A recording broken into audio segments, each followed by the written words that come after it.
What's going on, everybody? Welcome to Fantasy Football Over Analysis. Today we're continuing our series going over the best and worst ADPs in every round of the draft. Today we're going to be going over round 4. And with round 4, this is still a very exciting range of the draft. There's still a lot of upside that you can find across several different positions. However, I also feel that there's a decent amount of landmines going in this range as well. And in these top 4 rounds, it's so important to get these picks right. These are the guys that are going to be the core of your team, the guys that you're relying on for consistent production week in and week out. So let's take a look at the guys going in this range and see who we're targeting and avoiding.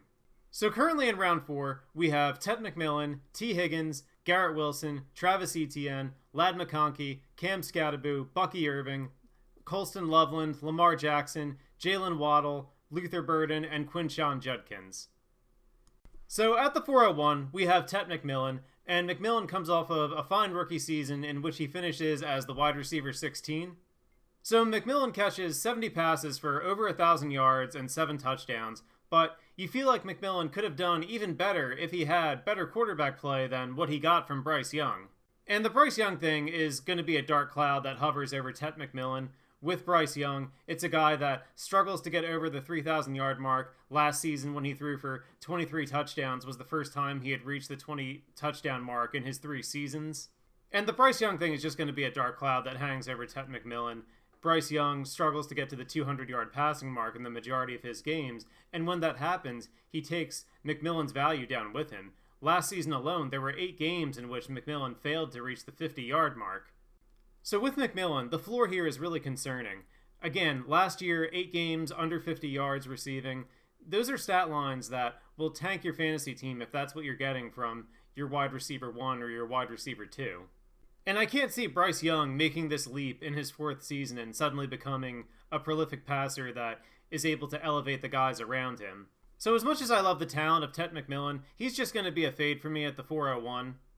The way I see it, making a bet at the 401 on Tet McMillan is basically making a bet on Bryce Young at the 401, and that's not something that I can get on board with. Coming in at the 402, we have T. Higgins of the Cincinnati Bengals. And T. Higgins is a guy that I just feel gets overdrafted every season. He's never been anything more than a mid-range wide receiver 2. Last season, he finished as the wide receiver 15. It was the best finish of his career. Higgins has never had more than 75 receptions in his career. He's only surpassed the 1,000 yard mark twice, and he's only surpassed the double-digit touchdown mark twice. And I've never understood the hype around Higgins. Automatically, his upside is capped by the presence of Ja'Marr Chase, who is just going to dominate the target share. And while Higgins is a very good player in his own right, in terms of fantasy, this is not a guy that is going to return value on the 4th round pick that you put into him.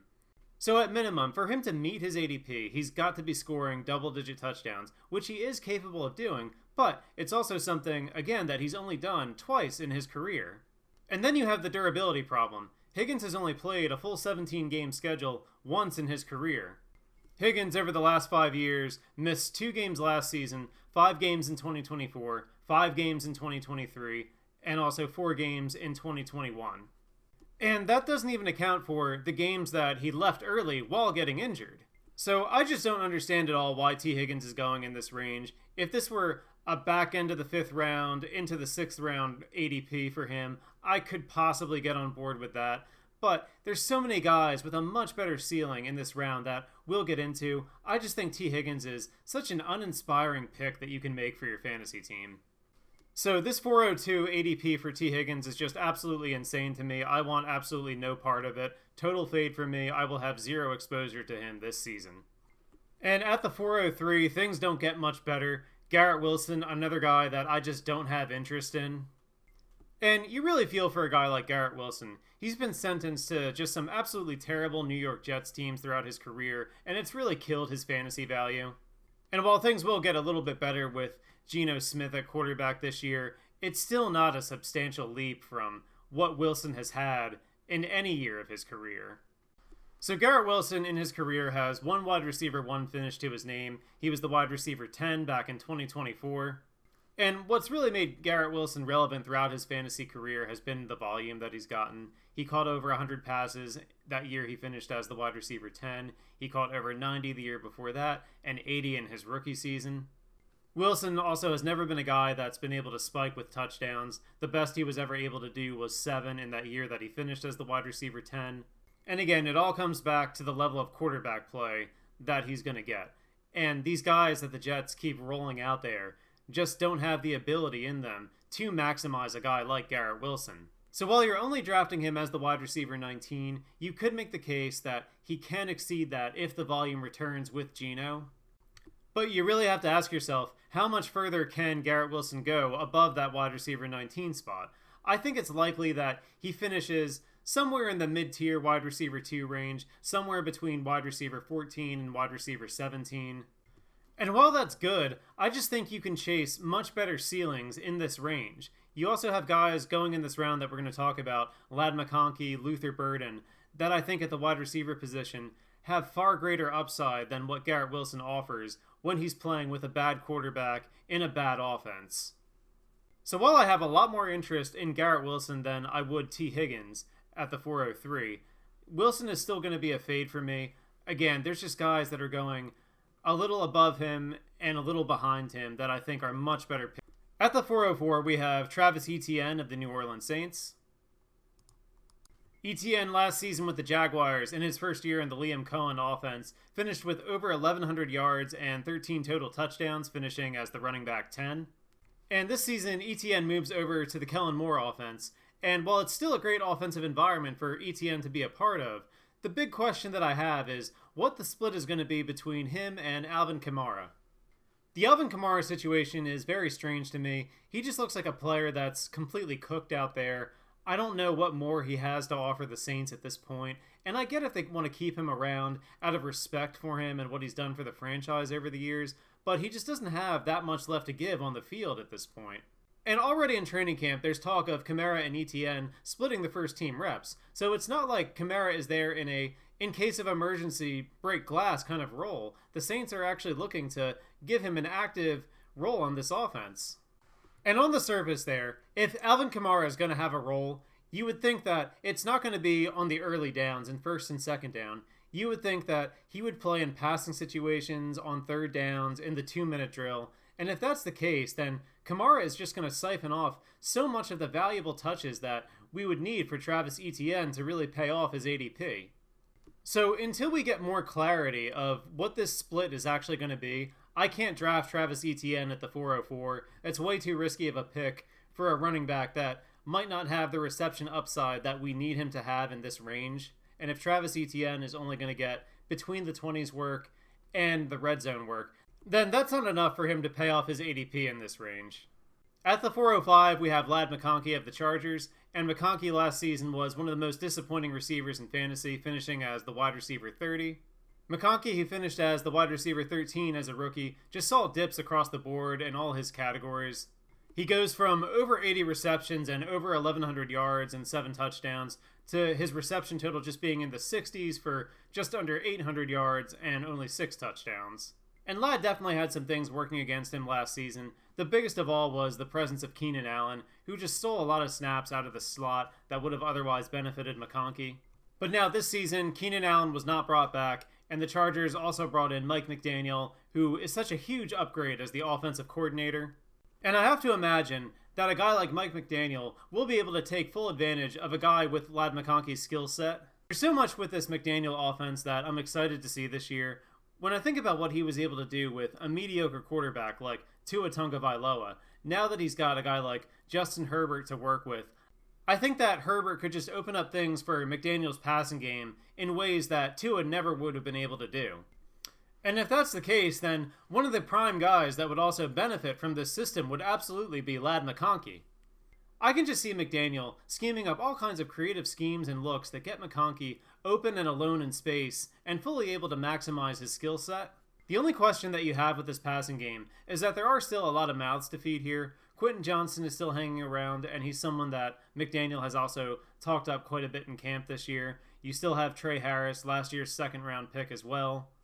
There's also Aronde Gadsden and David Njoku at the tight end position, and O'Marion Hampton and Keaton Mitchell at the running back spot are both going to command a decent amount of looks in the passing game as well.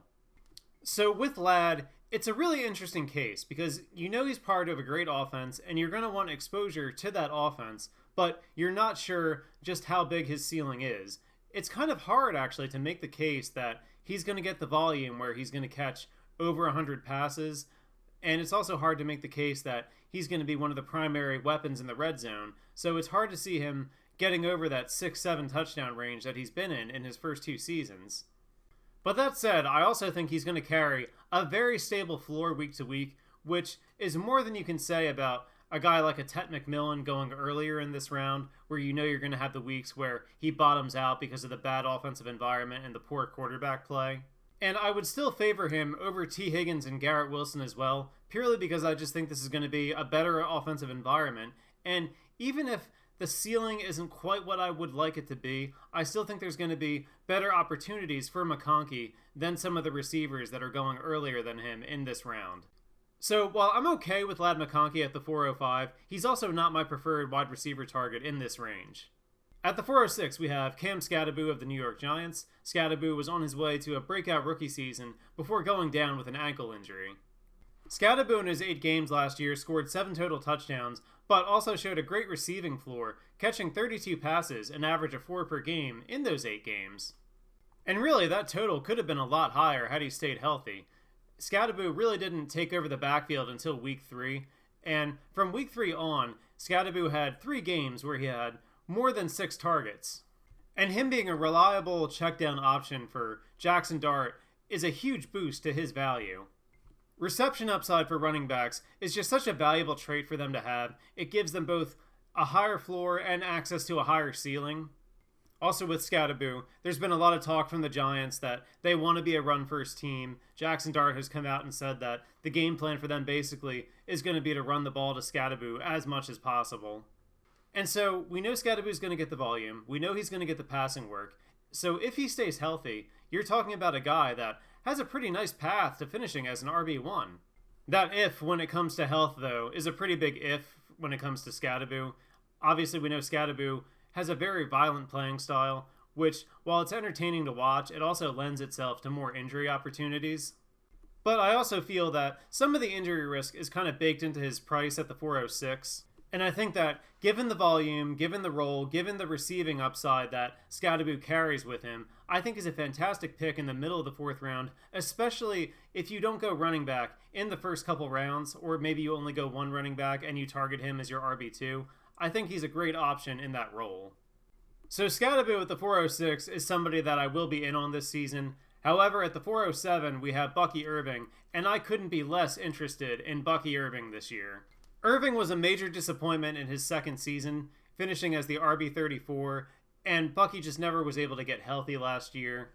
And while you could throw away last season because of the injuries, this season Tampa Bay made their running back situation a lot more complicated, adding Kenny Gainwell. Gainwell, who caught 73 passes last year for the Pittsburgh Steelers, now becomes an immediate threat to siphon off all the 3rd down work and 2-minute drill work from Bucky Irving. And really, Gainwell is not the only threat to Irving in this offense. Tampa Bay also loves Sean Tucker in a goal line role. So then you have a situation where not only is Bucky getting the receiving work taken away from him, but also he's got a touchdown vulture that's going to come in behind him once the team gets inside the red zone. So at that point, if Bucky's primary role is just to be the in-between-the-20s guy on 1st and 2nd down, that's not a role with a lot of upside for fantasy that you want to be chasing in the middle of the 4th round. So given what the situation could be, I just don't see how you feel good about drafting Bucky Irving at the 407. There's just not much case for upside even if he's fully healthy, and that's the other thing too. He's not fully healthy. Irving spent most of the offseason recovering from his shoulder injury, and we all heard the Todd Bowles quote about him being ready to go sometime in summer or fall, and while he is practicing to open up training camp, and he should be available for week 1, it's still something to be concerned about. And you can see why Tampa Bay would want to deploy a backfield committee here. If their lead back has a shoulder problem that he's still not 100% back from, they're not going to want to expose him to a lot of unnecessary contact with a full workload. They're going to want to divide it up between these guys in an effort to keep him fresh across the entirety of the season. So Bucky Irving at the 407 is just a screaming avoid for me. I won't have any shares of him this season. At the 408, we have Colston Loveland, tight end for the Chicago Bears. And Loveland was brought along really slowly by Ben Johnson until the Bears finally felt comfortable unleashing him in the final stretch of the season. Now in year 2, Loveland looks primed to really take on a prominent role and really become a driving force for the Chicago Bears offense. And now in year 2, you can absolutely see the path to a major breakout coming. The first thing the Bears did this offseason was get rid of DJ Moore, which means that Loveland is now primarily just competing with Rome Odunze and Luther Burden for targets in this offense. And this Bears offense in year 2 of Ben Johnson is just going to be one that you absolutely want to get exposure to.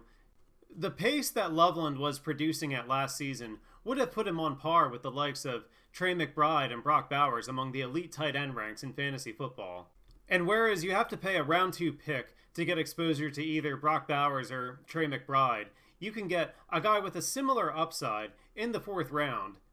So if you favor going for an elite tight end, but you don't want to pay the 2nd round pick that it costs to get a Bowers or a McBride, then I think Loveland in round 4 is absolutely for you. I'm a big fan of Loveland, and I think he's a great value where he's going. I myself don't end up with a lot of him though, mostly because I prefer to go after the late tight end build. But even though I go for late round tight end, I do think Loveland is an outstanding pick in this range, certainly better than a lot of these guys that we've talked about so far in the first half of round 4. So I would have no problem being aggressive on Loveland, drafting him ahead of these guys, and maybe as early as round 3, if you prefer to go for the early tight end. At the 409, we have Lamar Jackson, the 2nd quarterback off the board. Jackson last season coming off of a year in which he missed 4 games and finishes as the QB 20. And with Jackson, we know that the ceiling is elite. We know that he has QB1 overall in his range of outcomes. We also know that he gets an offensive coordinator upgrade this year, with the Ravens hiring Declan Doyle from the Ben Johnson tree out in Chicago, which will bring a lot of fresh ideas to this offense. Also worth noting with Lamar Jackson, the last 2 times that he got a new play caller, he won the MVP award. So make of that what you will. Now, I myself don't have a lot of interest in Lamar Jackson, and it's purely because I generally don't like drafting these elite range quarterbacks. I just think that you're much better off waiting and going for values in the double-digit rounds at the quarterback position. So with these earlier round quarterbacks, if you draft them top 5 at their position, then you're drafting them at their ceiling. And if something goes wrong, like it did last year for Jackson, and he doesn't hit that ceiling, and he doesn't finish, at minimum, the top 3 at his position, then all of a sudden, that pick that you made becomes a bad pick within those top 5, 6 rounds. And the advantage that you thought you were getting at the quarterback position by going quarterback early no longer exists. I just find I like my team builds so much better when I go for guys like Jared Goff in the double-digit rounds and go for higher-end running backs and wide receivers in these first 5 rounds. So Lamar Jackson isn't for me, but that doesn't mean he's not a good pick in the range that he's going. We all know that Jackson has just elite traits within him that can break fantasy football and win you weeks on his own. So if you want to go for that in this range at the back end of the 4th round, I certainly don't have an issue with that. Up next at the 410 is yet another fade for me in this round, and that would be Jaylen Waddle of the Denver Broncos. And Jaylen Waddle is another one of these guys that I've never understood the hype on. It's a guy that I feel like the fantasy community has constantly overrated throughout his career. So Waddle begins his career with a 100-catch, 1,000-yard season in his rookie year. He follows that up in his 2nd season by finishing as the wide receiver 8. His catches decline, actually, from over 100 to just 75, but the efficiency spikes where he goes from just over 1,000 yards to 1,300 yards and 8 touchdowns. And then after that 2nd year, it's just been all downhill for Jaylen Waddle ever since. He finishes as a wide receiver 3, a wide receiver 4, and a wide receiver 2 each of the last 3 seasons. And the results of these last 3 seasons have just been so underwhelming for Waddle. And keep in mind, this is all with him playing within a very fantasy-friendly offense that Mike McDaniel ran in Miami. So now Waddle moves on to Denver, and while, again, it's a good offensive environment that he's going to be in, I'm not sure that it's going to translate to the kind of fantasy numbers that people are expecting him to produce. So one of the big things in the Sean Payton offense is that they spread the ball around quite a bit. They've got a lot of guys who, on any given week, could be a featured piece of the offense. One week it could be Waddle, one week it could be Sutton, one week it could be Marvin Mims, another week Pat Bryant could get involved, another week it could be primarily the running backs. The one thing that I don't expect a Sean Payton offense to do is go out of its way to feature a guy, because Payton wants to be unpredictable. He wants to give defenses as many things to think about as possible. and it's what makes Sean Payton great from a real-life perspective. So I really don't know what kind of season people are expecting Jaylen Waddle to have, but what I think it's going to be is I think it's going to be very similar to what a guy like DJ Moore has been over the last couple of seasons. I think Waddle is going to be similar to Moore in the sense that, yes, he's going to have his spiked weeks, but there's also going to be a lot of games where he underperforms and hurts your fantasy lineup. And that's not the kind of volatility that I want to chase in round 4. So Jaylen Waddle at the 410, another guy that's just going to be a total fade for me that I'm not going to have any kind of exposure to. I'm happily going to pass that on to my league mates. Now, a guy that I absolutely will be chasing in the 4th round is the guy that's going at the 411 right now, Luther Burden, and he's the guy that I think is the best pick in round 4. Burden, very similar to his teammate Colston Loveland, was brought along slowly last season before Ben Johnson really started to unleash him in the second half of the year. And Burden over the offseason has carried over his late season success into offseason workouts and training camp. Burden has just gotten praise left and right from head coach Ben Johnson and also his quarterback Caleb Williams, who describes Burden as always open and a very friendly receiver to throw to. These are all things that you love to hear about a young ascending player. And when you think about all the comparisons that Luther Burden has gotten to Amon-Ra St. Brown, that's great news because if that's the kind of role that Ben Johnson really has in mind for Luther Burden, then he's going to get so many great looks from all different parts of the field. While Colston Loveland might have the best red zone role in this offense, I think from a volume perspective, Luther Burden is going to have the edge there. So if Burden's able to come away with a 100 catch, 1,300 yard season, and even if he only scores between 6 and 8 touchdowns, that alone is going to be enough to make him a wide receiver 1. To be able to get that in the back half of round 4 is one of the best values that we've seen to this point in the draft, and especially when you consider all the landmines that we've gone through in the majority of this 4th round. I think that Luther Burden, far and away, is one of the most exciting picks you could possibly make in this range. And then at the 412 to close out this round, you have running back Quinshon Judkins. Judkins finishes as the running back 26 in his rookie season, rushing for just under 900 yards and 7 touchdowns. So with Judkins, we love the talent, but we don't love the situation. The Browns, again, obviously project to be one of the worst teams in football. The quarterback situation for at least one more year is going to be a mess. You're going to get a mix of Shedeur Sanders, Deshaun Watson, and maybe somebody else, whether it's Dylan Gabriel, Taylon Green, whoever the Browns decide to roll out there for an opportunity at the end of the season.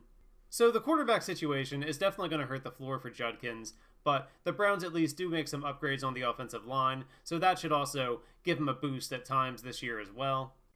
And probably the best case that I can make for Quinshon Judkins is the fact that it's not unheard of to have a Cleveland Browns running back be a great producer for fantasy football. Obviously, look at the career of Nick Chubb. Nick Chubb, who wasted away out in Cleveland for his best years, but was always a great producer for us in fantasy. So with Judkins, we know the role is going to be there. We know the volume is going to be on his side. We know he's going to have all the red zone opportunities. What little red zone opportunities the Browns get, that is, anyway. The problem, again, is going to be the Browns themselves.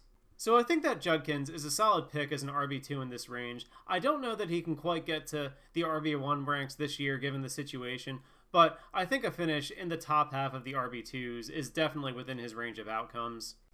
I would not take Judkins over a guy like Cam Skattebo, but I would certainly take him over Bucky Irving, and right now I would absolutely take him over Travis Etienne as well, given the concerns that I have about Etienne's receiving usage. But that's going to do it for this one, guys. So in round 4, you saw that there are quite a bit of landmines here. There's a lot of guys that I just have outright fades on altogether. There's a lot of guys in here with cap ceilings, guys like T. Higgins, guys like Garrett Wilson. There's guys here with really shaky floors like Tet McMillan who are going to be held back by things like his quarterback situation. There's guys here with really questionable roles like Bucky Irving and Jaylen Waddle. And really, of the 12 guys going here, there's only 4 guys that I'm really excited about drafting, and that would be Luther Burden, Colston Loveland, Cam Skattebo, Ladd McConkey, in that order. I think that the 2 Bears, Loveland and Burden, are by far the best picks in this round, and I would draft both of those guys pretty aggressively, even into the 3rd round if I needed to, if the guys that I love in that range were already gone. But that's going to do it for this one, guys. I thank you guys so much for watching. If you enjoyed the content, please consider leaving a like and subscribing, and I will talk to you next time when we go over the ADPs in round 5.